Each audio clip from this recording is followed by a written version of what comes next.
Bonjour Wahani. Bonjour Anan. Good morning, Wahani. Good morning Robert. Welcome. Thank you. Exactement. Welcome sur le plateau comme d'habitude. Wahani, ce matin dans la chronique sport, vous nous parlez, vous revenez sur une semaine chargée d'émotions et de rebondissements en Ligue des Champions.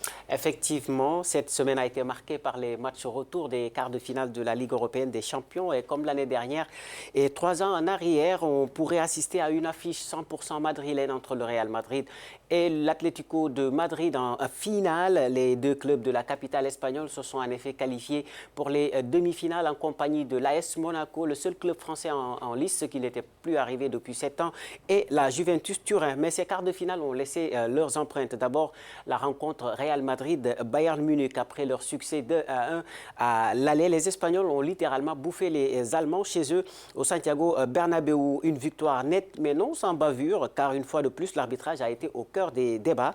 Une expulsion sévère, un but hors jeu et une claque frustrante pour les Bavarois qui n'ont pas eu tort de crier au scandale.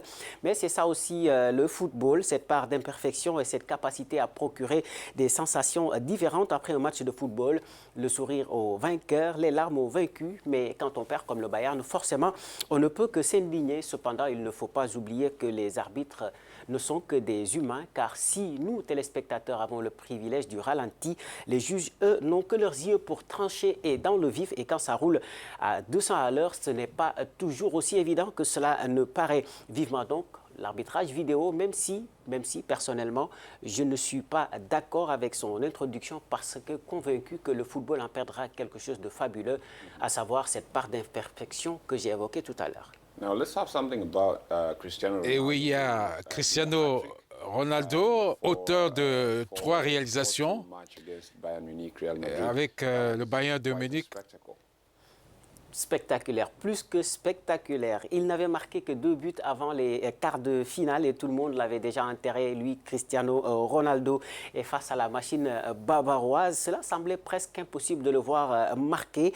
Mais pour le Portugais, autant pour le Real Madrid de se qualifier pour la 7e fois consécutive en demi-finale de la Ligue des Champions, ce qui est un record dans cette compétition.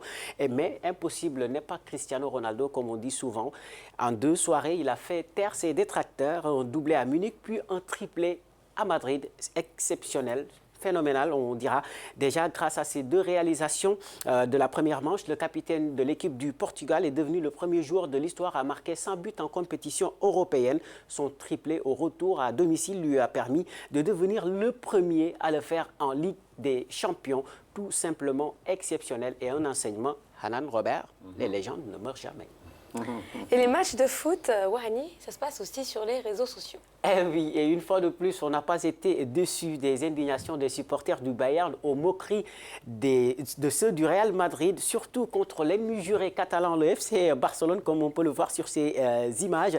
Les médias sociaux ont explosé comme jamais. Il y a eu un homme qui a été le plus visé, c'est Lionel Messi, victime d'une chute spectaculaire qui a enflammé donc la toile. Et ce n'est pas tout, apparemment. Les gens attendaient surtout la chute du géant catalan, auteur d'une remontada historique face au Paris Saint-Germain en 8e de finale, mais cette fois, ils n'ont pas pu le faire devant la Juventus Turin, battue à l'aller 3-0. Ils n'ont pu mieux faire que match nul 0-0 chez eux au Nou Camp.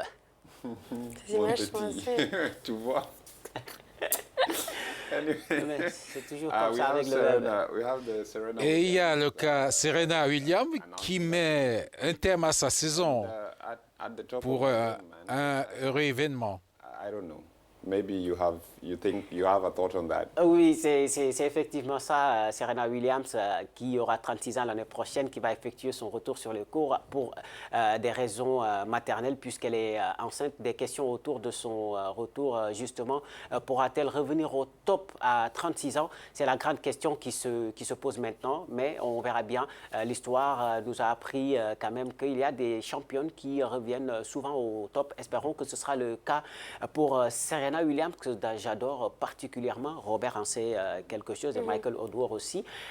Donc voilà, c'était cela la chronique de ce vendredi. Donc mon nom est Wahani Johnson Sambou et nous vous donnons rendez-vous vendredi prochain.